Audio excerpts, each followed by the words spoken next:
Bonjour Marie, bonjour Aline. Bonjour. Marie, tu as grandi en Vallée d'Ossau dans une famille de paysans.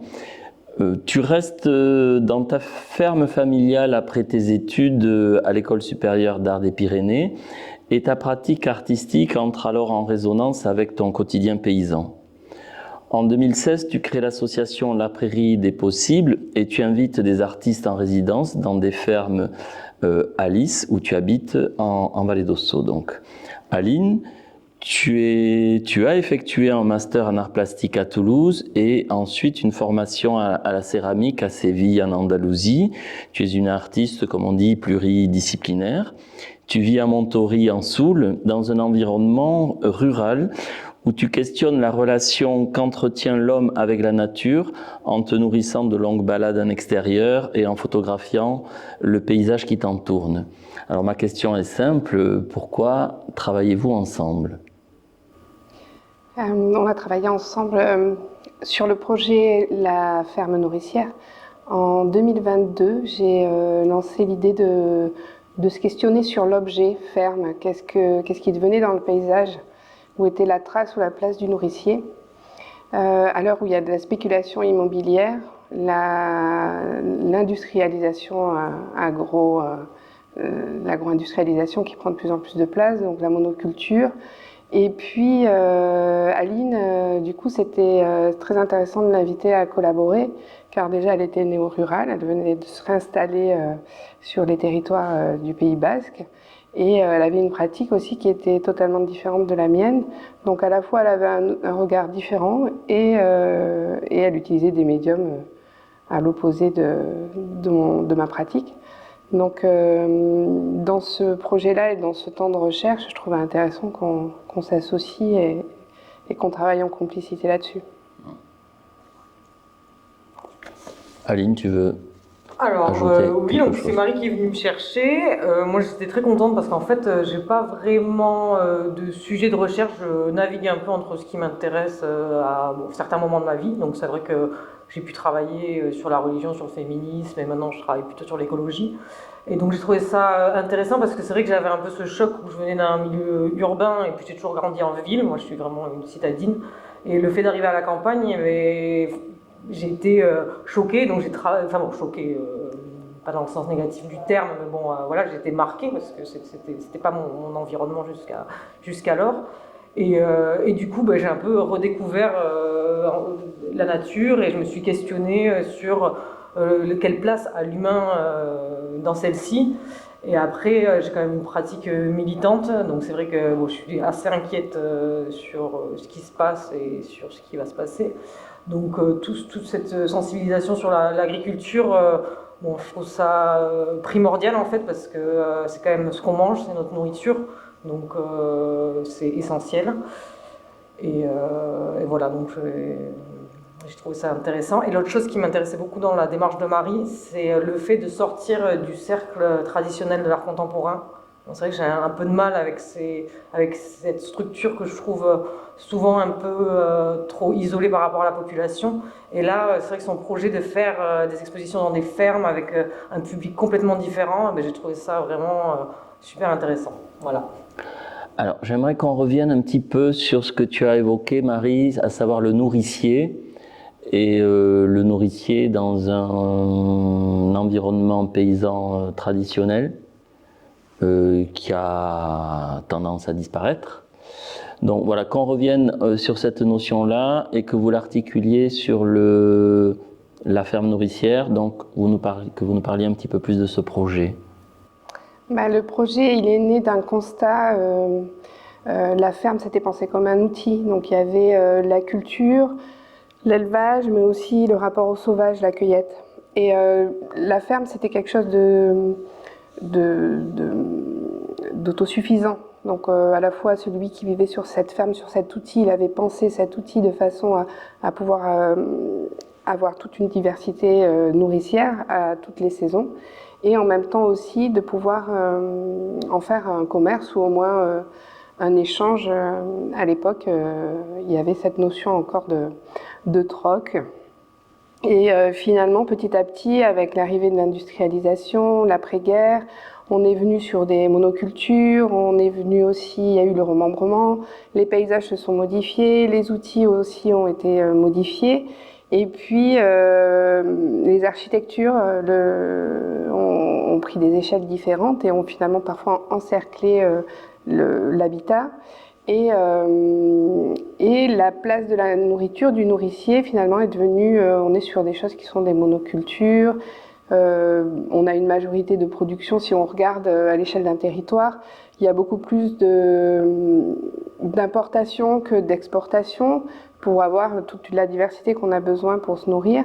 Et puis il y a aussi la question du tourisme, de la spéculation immobilière, des maisons secondaires, du tourisme, donc aussi du cadre, un cadre préservé.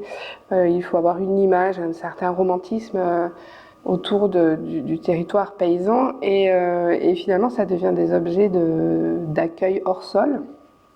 Et pour ça, pour arriver à cette observation aussi, on a visité une dizaine de lieux qui avaient des typologies d'usage complètement différents. Et on a cherché la place ou la trace de ce nourricier de l'outil. Qu'est-ce qui est resté de cet outil, de l'outil premier.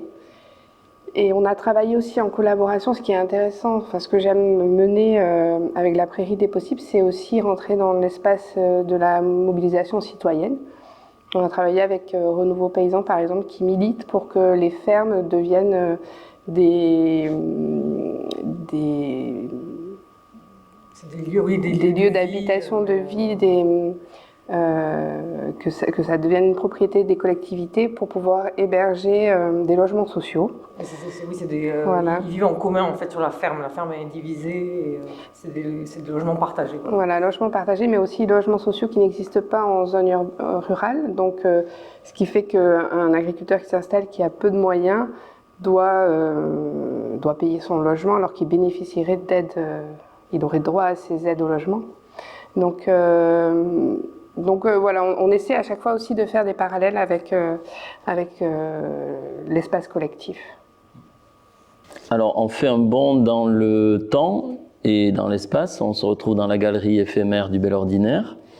Vous avez travaillé ensemble et vous proposez votre production plastique dans une rencontre de ce qu'on appelle sortie de résidence. Et vous êtes accueillis au Bel Ordinaire donc pour travailler sur cet accrochage. Donc voilà, j'aimerais que vous nous parliez de cette démarche, de cette résidence et de cette présentation de vos productions plastiques. Alors cette expérience au Bel Ordinaire, bon, déjà ça nous a permis d'avoir accès aux ateliers, donc de fabriquer des supports, parce que c'est vrai que comme je disais tout à l'heure, on a l'habitude d'accrocher dans des lieux qui ne sont pas destinés à l'art. Donc il y avait cette histoire technique en fait de trouver des moyens d'accrochage qui puissent se démonter, remonter. Et puis après, ça va être la première fois en fait où on va vraiment pouvoir dans un lieu dédié à l'art montrer nos productions. Et c'est vrai que ça change énormément parce que autant voilà, dans les fermes, voilà, c'est un accrochage un peu compliqué, complexe parce que c'est pas fait pour. Et là, bon, on va avoir le grand luxe quand même d'avoir tout un espace blanc qui est dédié en fait à la vision des œuvres d'art et se confronter aussi à du coup un public peut-être plus sensibilisé à cette pratique de l'art contemporain et avoir un regard plus professionnel, ce qui nous en tant qu'artistes, comme c'est quand même notre métier, est fondamental. Ça pourrait être un tremplin pour des démonstrations futures de vos travaux? Ah ben, ce serait super.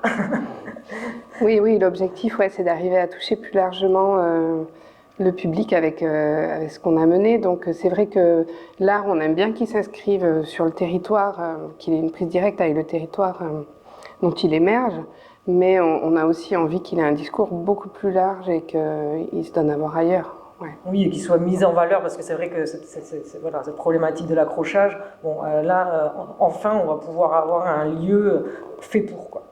Et ça, c'est super important, parce que voilà, tout ce qui est lumière, tout ce qui est mur blanc, jusqu'à maintenant, on ne l'a pas vécu, donc on ne sait pas exactement comment fonctionnent nos travaux dans un espace fait pour. Vous êtes en cours d'accrochage, nous sommes le 18 septembre, vous faites une sortie de résidence donc publique le 25. Mais à ce stade de votre accrochage, est-ce que vous voulez commenter un petit peu vos propositions ?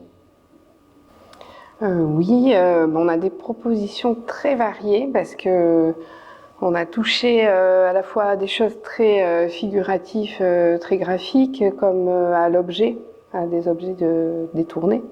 Donc à ce stade, on est en train de réfléchir à comment les associer, parce que comme disait Aline, c'est vrai que sur les fermes, on a différents espaces, on est parfois isolé, on doit faire avec l'architecture des lieux, et puis là, tout va se répondre. Et donc là, on est en pleine réflexion sur la sélection qu'on va faire et qu'est-ce qui va pouvoir... Qu'est-ce qui va fonctionner ensemble aussi, parce que jusqu'à maintenant, on n'a pas trop eu l'occasion de faire fonctionner les œuvres ensemble, parce qu'on a travaillé sur des structures de salles, de petites salles en fait. Donc là, c'est vrai que on a un grand espace pour les deux, et ça, c'est un peu une première. Donc ça, c'est intéressant aussi de voir comment ça va dialoguer dans le même espace, ces deux manières de répondre au sujet, en fait, de répondre à ces questionnements sur la ferme nourricière. Et c'est aussi un temps ici de recherche autour d'une performance. Avec Aline, nos travaux, ils se rejoignent aussi à cet endroit-là. On propose aussi la rencontre de l'activation de deux de nos pièces autour d'une performance nourricière. Et ça, c'est quelque chose aussi qu'on va pouvoir affiner et qu'on va pouvoir aussi confronter avec le public. Et c'est un travail auquel on va réfléchir là pour la proposition du 25.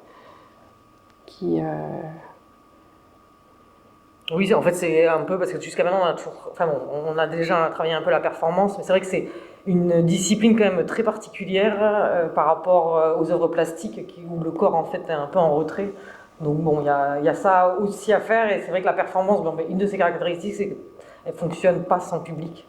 Donc voilà, ce fait d'être ici, et on va pouvoir avoir un échange avec un public, et ça c'est quand même fondamental. Donc cette performance aura lieu le 25 ? Le 25. En fin d'après-midi à partir de 18h. Voilà, exactement. D'accord. Performance nourricière, bien sûr. Merci. Merci. Merci.